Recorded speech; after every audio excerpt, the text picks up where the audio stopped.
que la Bible nous dit, soyez sobre, veillez car Satan, votre adversaire, rôde comme un lion rugissant, cherchant qui dévorer.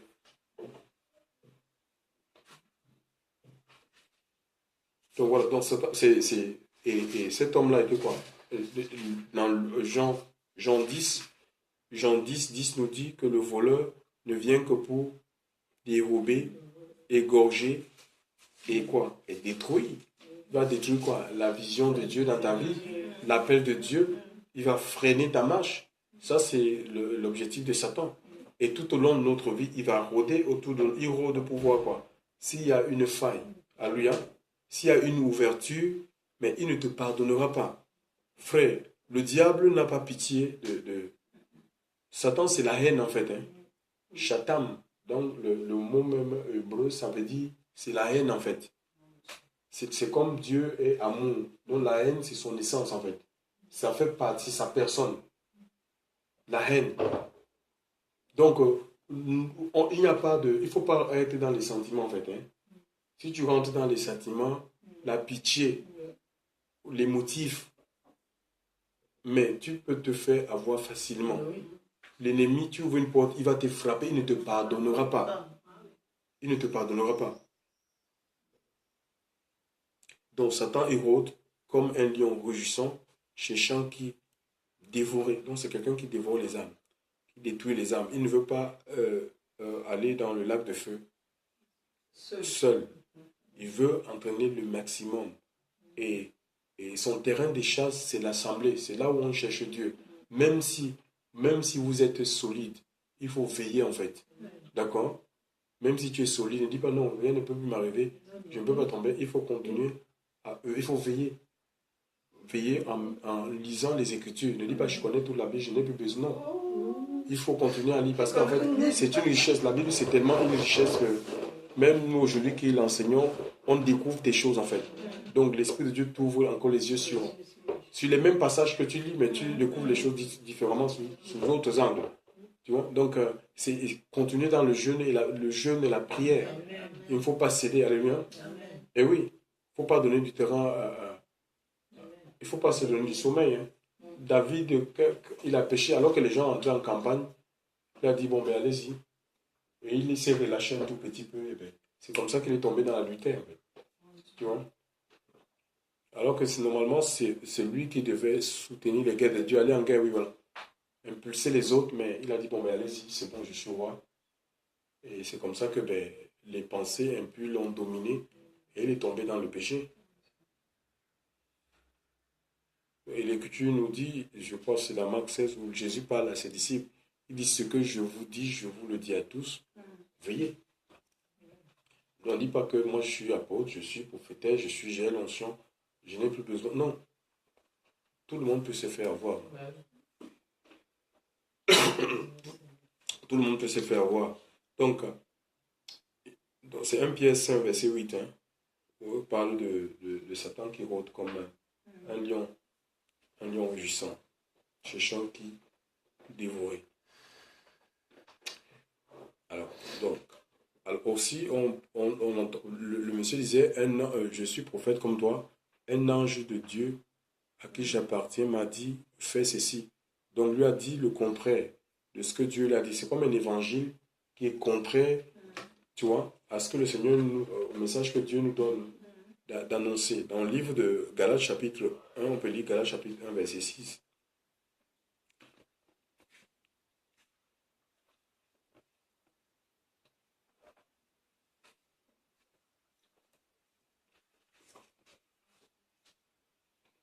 Galates chapitre 1, verset 6.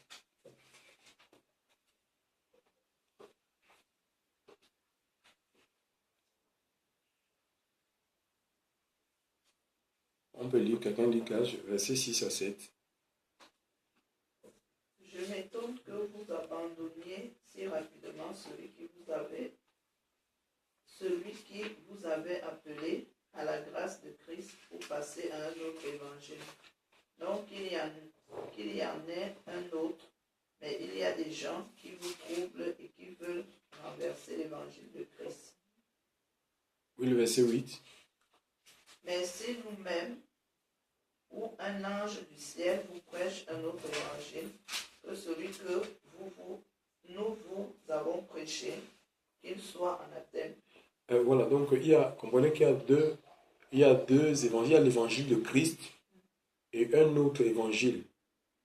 L'évangile de la terre. L'évangile des hommes. Tu vois? Et Paul dit que même si c'est nous, on vient à changer le message. Pour l'amener, attacher les gens à Christ, on veut amener les gens à être attachés à des hommes, à des structures, à des organisations, à des bâtiments. Ce n'est pas l'évangile de Dieu, ça.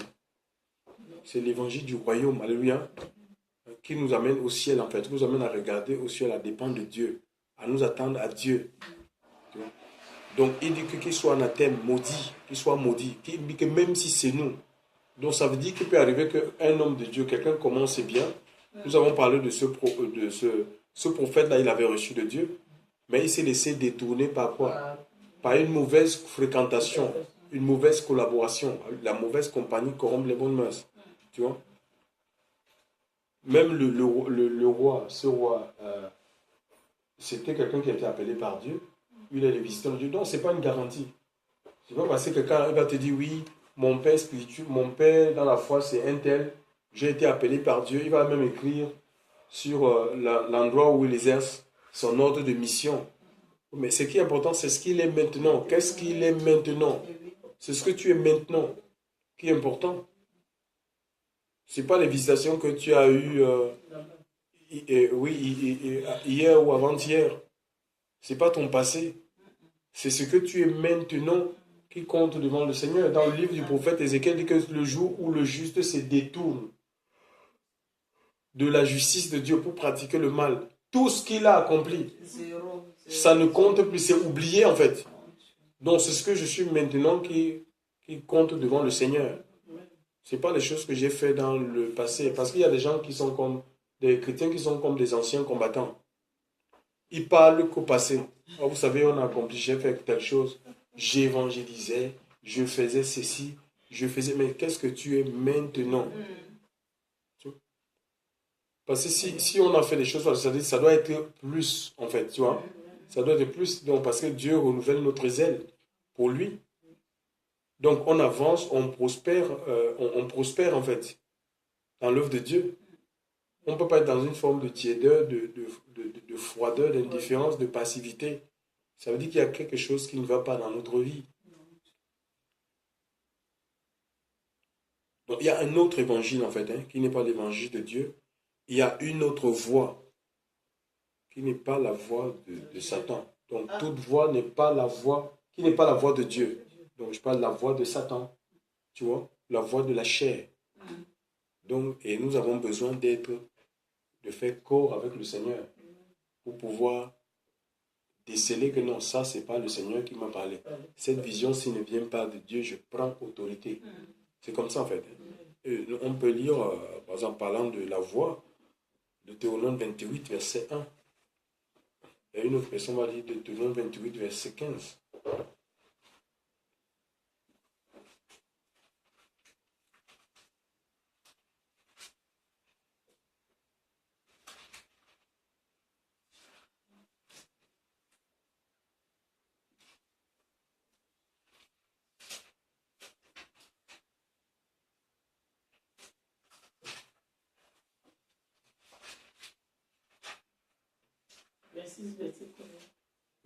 Hein? Deutéronome 28, verset 1.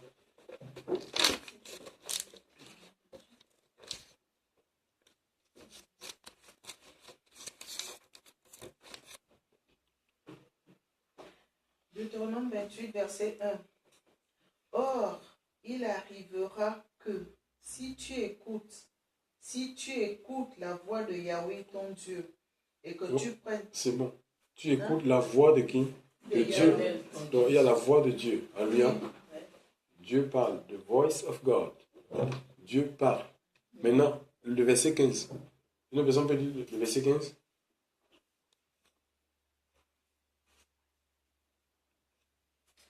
Mais si tu n'écoutes pas la voix de Yahweh... Donc ça veut dire, quand on dit que si tu n'écoutes pas la voix de Yahweh, ça veut dire que Il y a une autre voie.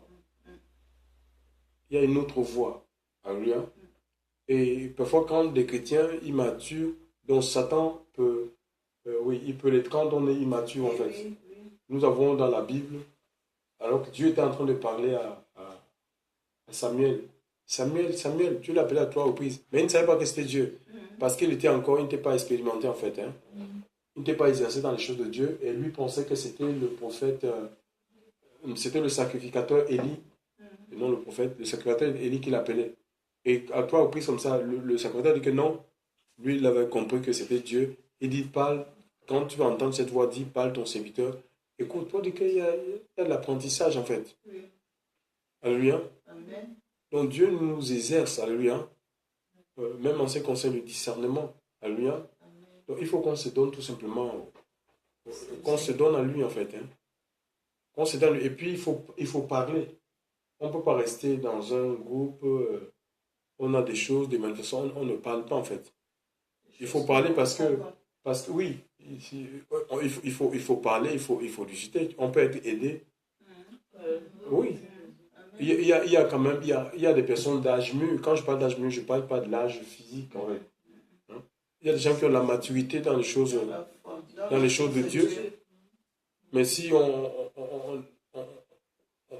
intériorise tout ce qu'on reçoit, c'est pas bien. Il faut qu'on arrive à exprimer, à dire des choses et on peut être aidé si on ne comprend pas, voilà, partager.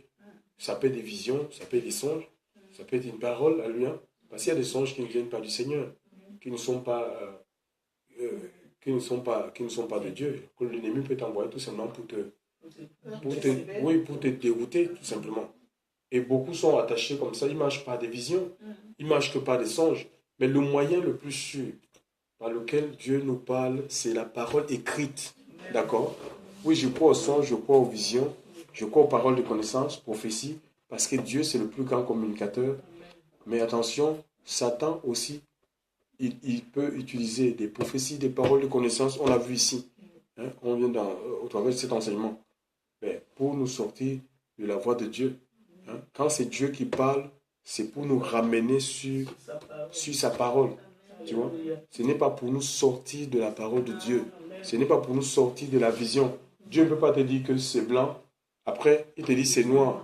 Non. C'est pas possible. Il te dit c'est blanc et à travers le frère, comment il s'appelle, le frère Jean-Claude, c'est noir. C'est blanc, mais c'est la confusion ça. Tu vois? Moi j'attends quelqu'un qui a dit, Dieu lui a dit de ne pas aller sur Facebook.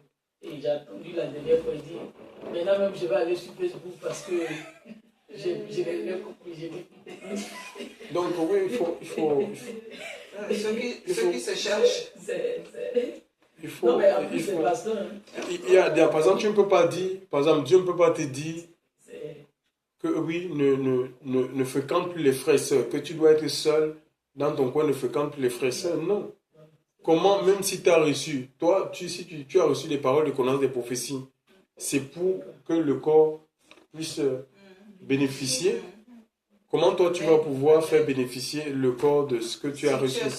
Si tu es seul dans ton coin, tu dis que si Dieu ne me dit pas d'aller communier avec les frères, je ne parle pas, mais attends, il y a des choses qui sont dites dans les Écritures que Dieu ne nous les dira plus. Parce que c'est écrit, ne reviendra pas dessus, il dit là où 2 ou 3 sont assemblés à mon nom, je suis au milieu. On a besoin de nous rassembler, de nous retrouver. Les apôtres, on a des exemples avec les apôtres. Donc on n'a pas besoin d'une inspiration, d'une révélation particulière pour se retrouver avec les frères, les gens qui confessent le Christ comme nous, hein, parce qu'on a quelque chose en commun, la foi en Christ. Nous sommes nés de nouveau, donc on est les enfants d'un même Père, on se doit de communiquer, de partager, d'échanger ce que nous avons. Nous avons aussi, beaucoup sont comme ça, ils se sont tellement mis de côté, et ils pensent servir, ils pensent qu'ils servent le Seigneur. C'est un tort, hein. Ils se font tort à eux-mêmes, parce que après c'est des personnes qui sont dans la confusion. Il va te dire aujourd'hui Dieu m'a dit ceci, après il change. Maintenant Dieu m'a dit comme ça. Maintenant donc ils ont révélation sur révélation. Ah non. Et quand ça change tout le temps, c'est déjà pas bon. C'est pas mal. Oh Seigneur, sauve. Donc, dans je ne sais pas si on a lu 1 Jean 4. Oui. Oui, je veux qu'on revienne sur 1 Jean 4. 1 Jean 4, verset 1 à 3, oui.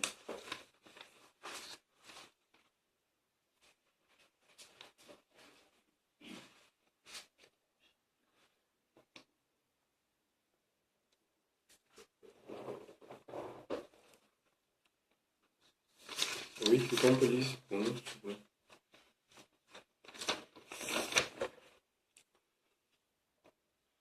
Mes bien-aimés, ne croyez pas à tout esprit, mais éprouvez les esprits pour voir s'ils sont de Dieu. Car beaucoup de faux prophètes sont venus dans le monde. À ceux-ci, vous connaissez l'Esprit de Dieu. Tout esprit qui confesse que Jésus-Christ est venu en chair est de Dieu. Et tout esprit qui ne confesse pas que Jésus-Christ est venu en chair n'est pas de Dieu. Amen. Donc, mon ami, vous savez, Christ doit être le centre, en fait. Hein? Amen. Jésus doit être le centre de nos rencontres. Le Seigneur, le message qu'un homme, quelqu'un qui dit est envoyé, doit être centré sur la personne. Parce que c'est lui qui est la source de vie. Amen. Tu vois, il est source de paix, source de joie. Un homme ne peut pas changer quelque chose. Oui, mais Dieu peut passer à travers un homme pour visiter, mais c'est pas l'homme qui visite. Tout quoi, il peut se passer des hommes. Tu vois, donc c'est le Seigneur qui fait l'œuvre et on doit être centré sur la personne. Oui, sur la personne de Christ. Donc on ne peut pas s'accaparer, on ne peut pas se substituer à Jésus et dire prendre la place, un peu comme ce roi qui avait pris complètement la maison. Oui, autrefois c'était des maisons physiques, Bethel, la maison de Dieu, en otage. Tu vois, en otage. Et nous avons même un passage dans le livre d'Amos. Donc Amos avait été chassé par Amasia. Tu vois, Amasia c'était un lévite en fait. Amos allait prophétiser contre cette maison et il va lui dire va-t'en. Il va dire va-t'en, homme de vision, va prophétiser à Juda. D'où tu viens, ne prophétise pas Bethel parce que Bethel c'est la maison du roi. Mais Bethel c'est la maison de Dieu. Maison du roi, donc c'est la maison de Jéroboam. Tu vois? Donc, la plupart des bâtiments d'église, c'est quoi? C'est devenu les pasteurs sont comme des rois, ils ont des trônes. Maman pasteur, il y a un Louis XVI pour maman pasteur, un Louis XIV pour maman, pour papa pasteur. Ils sont comme des rois. C'est grave ça. Donc, et on dit aux gens, il faut suivre ça. Non, il faut suivre ça. Et certaines personnes disent, non, oui, c'est pas grave, on reste là comme ça. On va prier, ça va changer. Vous ne pouvez pas changer un système de l'intérieur. C'est impossible parce que c'est quelque chose qu'ils ont mis en place. Et s'ils ont peut-être rejeté même par Dieu. Au point, peut-être c'est des personnes qui sont rejetées par Dieu. Donc ils sont animés par l'esprit de garement. Vous pensez que vous allez faire quoi? Quelqu'un que Dieu a rejeté. Nous avons dans la Bible, dans 1 Samuel 16, Saül était en train de pleurer. Samuel était en train de pleurer. Saül, pourquoi? Parce que Dieu l'avait rejeté. Saül pleurait en fait. Il dit non, Seigneur, tu ne peux pas faire ça. Il attend de te céder, à gêner. Oh Seigneur, tu ne peux pas faire ça. C'est quand même ton loin. Peut-être à raconter à Dieu les exploits de cet homme. C'est 1 Samuel 16. Hein. Il pleurait. Le Seigneur dit, mais arrête de pleurer sur quelqu'un que j'ai rejeté. Il y a des gens comme ça, Seigneur, tout ce pasteur, ramène-le à toi. Tu vois? Il pleure, il jeûne même pour des pasteurs que Dieu a rejeté. Mais Saül était connu comme étant roi d'Israël parce que quand on a déjà exercé, on a une certaine stature et les gens connaissent parce que, voilà, mais c'est un pasteur, ils connaissent nos débuts, on prêche, on va continuer à prêcher comme un pasteur officier à faire tout. Mais sauf que nous, oui, il n'y a plus la présence de Dieu et Dieu n'est plus au courant de nous. Dieu n'est plus avec nous en fait. Tu vois? Et il y avait un roi qui n'était pas connu du peuple, comme comment on appelle David. C'était quelqu'un qui n'était pas connu par le peuple, mais il était un homme selon le cœur de Dieu. Dieu était au courant de lui en fait. Tu vois? Il avait l'approbation du Seigneur. Donc c'est important en fait. Hein. Tu vas dans un endroit et savoir, Seigneur, cet homme-là c'est qui? Aujourd'hui, c'est devenu comme les gens ont dit, les gens, viens travailler avec moi. Viens travailler avec moi. Faut chercher à... Oui, tu vois. C'est devenu la compétition, la compétition en fait. Viens chez moi, viens, c'est chez moi. C'est chez moi, il y a miracle ici. Il y a miracle. Il y a miracle ici. Donc, on doit amener les gens à Dieu, à être focalisés sur la personne de Christ. Alléluia.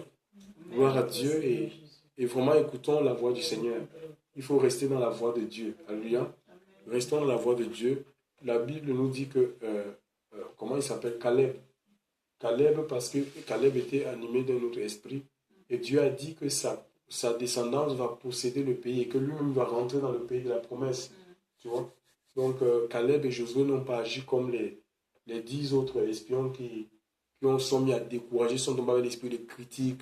Ils disent non, mais nous sommes à leurs yeux comme des sauterelles quand ils sont allés visiter Canaan. Donc, ils se sont sous-estimés. Ils ont oublié que c'est Dieu, le Dieu Tout-Puissant, qui les avait sortis de l'Égypte et que c'est lui qui a fait la promesse de leur faire rentrer dans la terre promise. Donc, il ne faut jamais, même si vous êtes confronté à des situations que vous ne comprenez pas, restez attachés au Seigneur. Alléluia. Et attendez-vous à Dieu, attendez-vous à la délivrance du Seigneur. Alléluia. Ce n'est pas un homme qui délivre, c'est le Seigneur qui vous les porte. Donc, on ne force rien. Comme moi, j'avais dit, on ne force rien. Alléluia. On suit le cours de sa volonté. Alléluia. Gloire à Dieu. Donc, on a appris ce soir qu'il y a plusieurs voies, en fait. Il y a plusieurs voies, il y a plusieurs évangiles, il y a plusieurs esprits, il y a plusieurs dieux. Donc, il ne faut pas qu'on se fasse... Il y a plusieurs prophètes, en fait. Il y a les prophètes de Dieu, il y a les prophètes de Baal.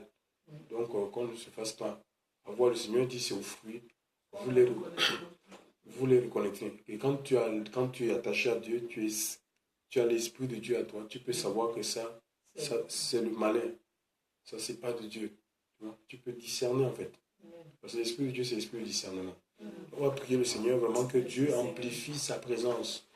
Nous n'avons besoin de rien d'autre que la présence de Dieu. Que Dieu amplifie sa présence en nous. Et dans la Bible, il nous dit qu'il veut nous donner une mesure serrée, une mesure secouée, une mesure qui déborde. Le psaume 81, je crois que c'est le psaume 23, c'est David. Il dit, l'Éternel est mon berger, je ne manquerai de rien. Il me conduit près des eaux, vers des pâturages, près des eaux paisibles. Il restaure mon âme. Tu vois? Et il dit que sa coupe déborde. C'est sa vie. C'est sa vie qui déborde ou pas de la présence de Dieu, qui déborde de l'onction. Alléluia. Mais il faut être attaché à la source. Il faut être lié à la source. Et Jésus est cette source-là qui veut constamment abreuver nos vies. Alléluia. Qui veut constamment abreuver nos vies. Si on est abreuvé, on va pouvoir abreuver les autres. Alléluia. C'est comme ça en fait. On est abreuvé pour abreuver les autres. Donc on doit arrêter d'écouter les prophètes de malheur qui te disent, oui, s'il y a 4 personnes qui parlent, s'il y a les 10 premières personnes qui vont partager mon message, et ils vont voir ceci va arriver dans leur vie. Mais ça ne peut pas être un critère. Dieu n'utilise pas. Ce n'est pas parce que tu vas partager le message d'un faux prophète qui se sert des vues pour gagner un peu d'argent sur YouTube au lieu d'aller travailler. Au lieu d'aller travailler, il se sert des vues là. Parce que s'il y a les vues, ils gagnent. Ils ont de l'argent en fait. Ils font des vidéos pour gagner de l'argent. Au lieu d'édifier le nom de Dieu. Partager les 100 personnes qui partagent, ils vont voir leur vie. Ils vont voir leur vie changer. Mais ça ne peut pas être un critère. Ce n'est pas parce que tu vas partager que ta vie va changer. Ta vie change parce que tu es attaché à Dieu, parce que tu espères en lui. C'est pas parce que tu vas partager les vidéos d'un faux prophète qui, lui, il utilise les vues pour gagner sa vie. Parce qu'il ne peut pas aller travailler. Chers frères et sœurs dans le Seigneur. Donc, il faut arrêter ça. Il faut écouter. Je ne peux pas dire aux gens n'allez pas sur Internet. Non, il y a des bonnes choses aussi sur Internet. Il faut chercher les messages qui édifient. Il y a des hommes de Dieu qui parlent, qui ont l'onction de Dieu et qui prêchent la sainteté de Dieu. Alléluia. Les messages qui édifient. On va prier le Seigneur vraiment qu'il nous visite. Nous avons besoin de sa visitation. Seigneur, ce soir, nous sommes là parce que nous avons besoin de toi, Seigneur. Nous avons besoin, Seigneur, d'un souffle nouveau. Seigneur, longtemps on s'est fait avoir, Seigneur, on s'est fait duper. Seigneur, on est rentré parfois dans des alliances qui nous ont, Seigneur, maintenus dans l'esclavage, Seigneur. Mon Dieu, mon Père, ce soir, nous prions. Seigneur, mon Dieu, mon Père, nous te demandons, Seigneur, de nous visiter, Seigneur Dieu. Visite-nous, nous avons besoin de ta visitation, Seigneur. Nous voulons que le Saint-Esprit vienne, Seigneur. Que le Saint-Esprit touche nos vies, Seigneur. Demande à Dieu d'augmenter ton discernement, le discernement spirituel. Que tu sois en capacité de lire dans l'esprit. Reconnaître les choses qui appartiennent à Dieu, les choses qui sont de Dieu et celles qui ne sont pas. Shakata Yamashaka. Yondoroko Senderema Sekerema. Yabababababababa. Yabababababababa. Oui, Shandarama Shaka. Demande à Dieu, nous voulons donner la sensibilité de l'esprit. Nous voulons faire corps avec le Saint-Esprit. Nous voulons dépendre de l'Esprit de Dieu. Demande au Seigneur qui souffle un temps nouveau, qui souffle plus de ta présence. Seigneur, nous demandons ce soir de souffler au milieu de nous, de souffler plus de ton esprit, de souffler ta vie, Seigneur, insuffle en nous. Seigneur, comme tu as insufflé dans le jardin d'Éden, Seigneur. Mon Dieu, mon Père, tu as soufflé pour que l'homme devienne une âme vivante. Seigneur, et tu nous promets, Seigneur, l'abondance de la vie. Seigneur, ce soir, nous prions, Seigneur, mon Dieu, mon Père, que tu laisses couler, Seigneur. Laisse couler la vie de Dieu, la vie de l'Esprit. Seigneur, l'onction. Seigneur, mon Dieu, mon roi. Que mon Dieu, mon Père, que rien ne nous sorte de tes joies. Seigneur, quel que soit. Nous prions Dieu. Nous allons demander que le Seigneur puisse activer les dons de connaissance, les dons de connaissance, les dons de vision. Il y a les visions de jour, les visions de nuit. Que notre esprit soit en veille. Je vous ai parlé, je vous ai dit que le Seigneur m'a montré une femme d'outre-tombe. Quelqu'un, une femme qui s'est matérialisée à l'esprit, qui s'est matérialisée, qui est sortie de la tombe et a pris la forme humaine et est rentrée au milieu de nous. Peut-être qu'on est déjà infiltré. Je ne sais pas. Il faut on va prier, mais il ne faut pas avoir peur. D'accord? Dans le livre de Job, mon ami, je suis là pour. Écoutez, je suis là. On est là pour vous former. Vous êtes là, on est là. Je suis là pour vous forger. Je vous dis des choses que parfois que je ne dis pas en pleine assemblée. Pour vous forger. Vous n'avez pas à avoir peur. 1 Jean 4 dit que celui qui est en nous est plus fort. Vivez dans nous. Maintenant, ne soyez pas dans la suspicion. Peut-être c'est notre frère là. Pensez elle fait comme ça, elle n'ouvre jamais la bouche. Et quand la réunion finit, après, elle est. Non, n'ayez pas peur. Il ne faut pas avoir peur. Je dis à vous, soyez comme des innocents. Soyez comme des innocents. Alléluia.